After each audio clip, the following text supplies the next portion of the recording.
During our engagement party, my fiancée's phone kept buzzing. She said it was venue stuff. I thought nothing of it, until her maid of honor slipped me a note that read, "Check her texts." Now, I went into the bathroom, opened her phone, and found messages to her ex. "Wish it were you I was saying yes to." I walked out, grabbed the mic, and said, "The ring is real. Her love isn't. Cheers, everyone." Then I left. Alone. This happened just 3 weeks ago. I haven't been the same since. I'm 36. I live in Knoxville, Tennessee.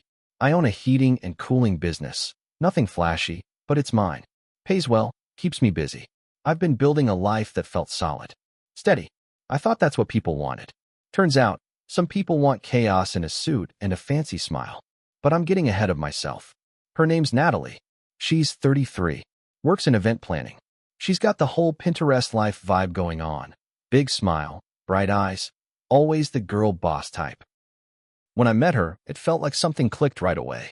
She planned a charity thing for the local animal shelter, and I was one of the donors. That's how we met. I ended up helping her pack up tables at the end of the night. We went to dinner 2 nights later. After that, we were pretty much inseparable.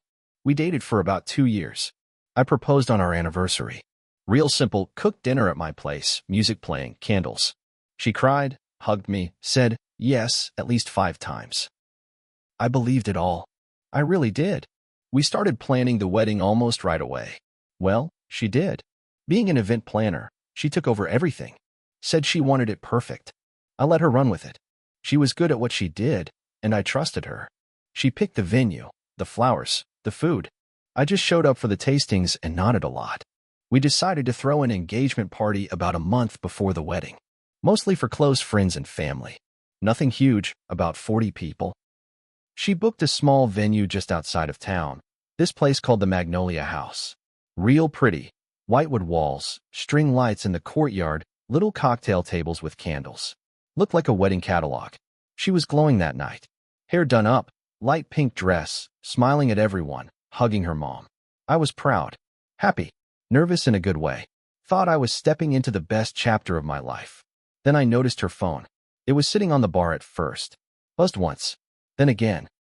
I didn't think much of it until I saw her check it quickly, type something fast, then put it face down. She did that a few times. I figured maybe something was up with the wedding planning. She said the venue manager was always last minute. I walked over and asked if everything was okay. She smiled fast, too fast, and said, "Yeah. It's just some venue stuff. Nothing major." I nodded. Didn't think much of it. Or at least I tried not to. A few minutes later, Jess, her maid of honor, came over to me. Jess is sharp. Never liked me much, but never gave me trouble either. She hugged me and said, "Congrats," in this weird tone. I didn't think much of it until she slipped a folded piece of paper into my suit pocket. No words. No eye contact. She just walked off toward the drinks table. I stood there with that paper in my pocket for a solid minute. Something told me not to look. Something told me I had to. I slipped into the bathroom and locked the door. Unfolded the paper. It said, "Check her texts." Now. That's all it said. Nothing else. My stomach turned. I didn't want to believe there was anything to check. But I had to know. We both knew each other's passcodes. Just one of those trust things.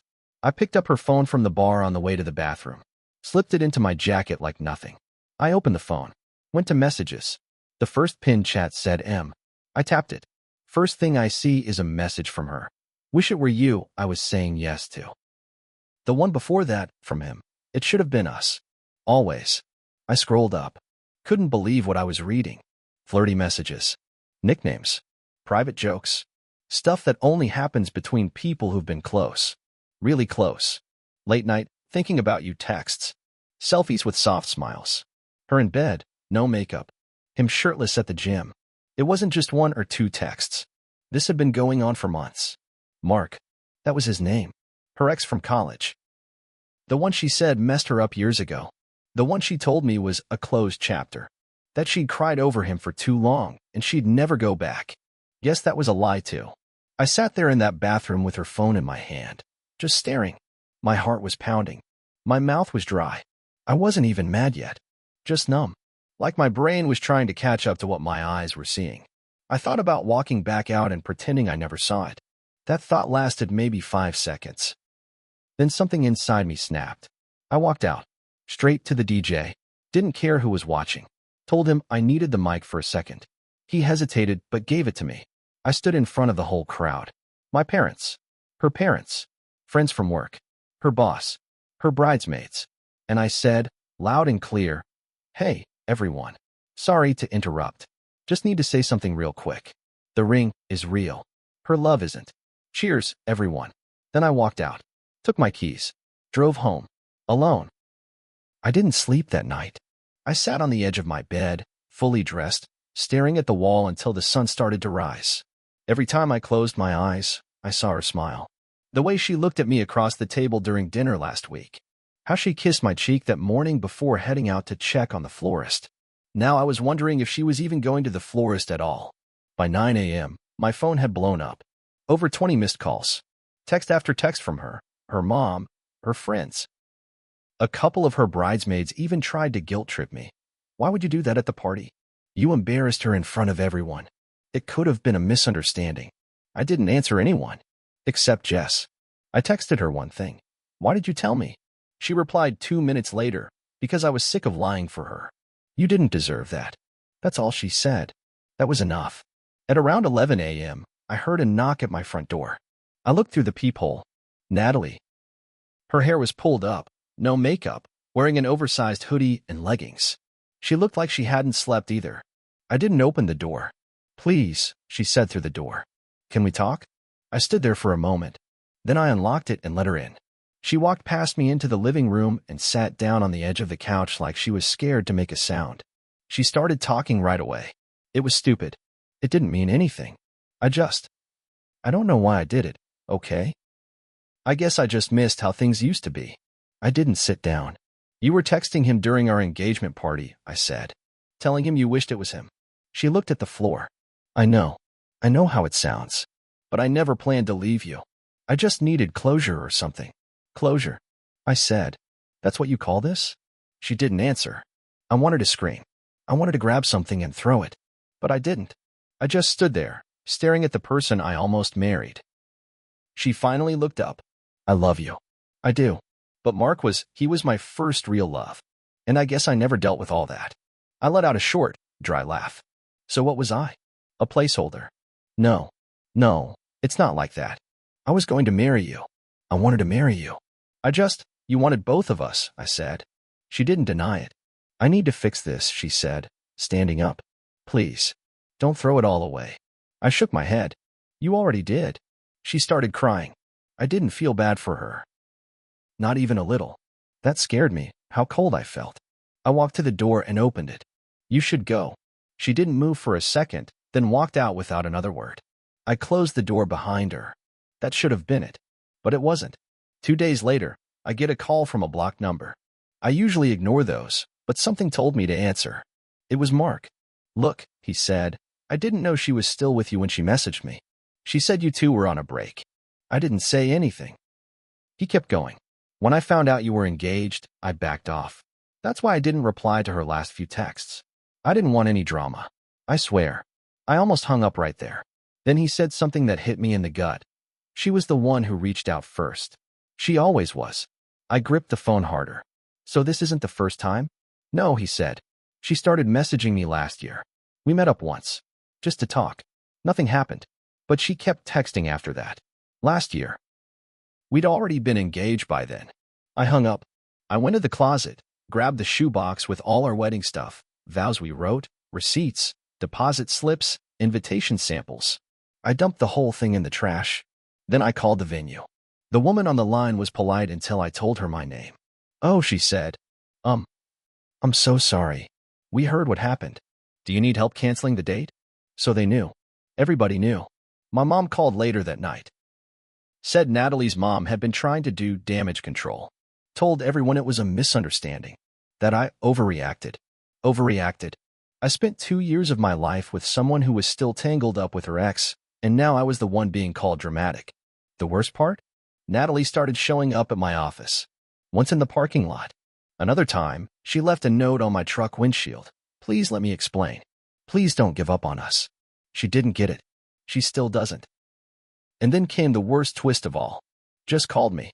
"I think you should know," she said. Natalie's been saying you cheated. She's telling people you were messaging an ex and that you made up the whole thing to get out of the wedding. I felt sick. She was flipping the story. I asked just why she was telling me. Because I'm done being her cover, she said. And because there's something else. I waited. She didn't just talk to Mark. There was someone else too. A guy from work. Nothing serious, but it wasn't just one guy. My stomach turned. She's not who you thought she was, Jess said. She never was. And she was right. But this isn't the end. Because if Natalie wants to play games with the truth, lie about what happened, smear my name, I can play too. You want to lie about me? I'll give you something to talk about. A few days after Jess told me about the second guy, I started putting the pieces together. It wasn't just some emotional relapse with her ex. This was deeper. Messier. Natalie wasn't confused. She was strategic. She had been controlling the narrative since the second I walked out of that party. I went back through some of our shared accounts, emails, and old receipts, anything I had access to. I wasn't sure what I was looking for at first, but something didn't sit right with me. Jess had said it wasn't just Mark. There was another guy from work. So I checked our joint calendar. A few months ago, she had started blocking off client meetings at odd times, 9 p.m. on a Tuesday, 6:30 a.m. on Sundays. I asked about it once and she laughed it off. Weddings don't run on 9 to 5s, babe. I also found a hotel reservation from 3 months back. 2 nights at a local boutique hotel downtown. She told me she had to work late those nights, helping a bride who was melting down. The card used for the booking was her business one. She never mentioned staying overnight. I didn't say anything to her. Not yet. Instead, I went to the hotel. I didn't expect them to tell me anything.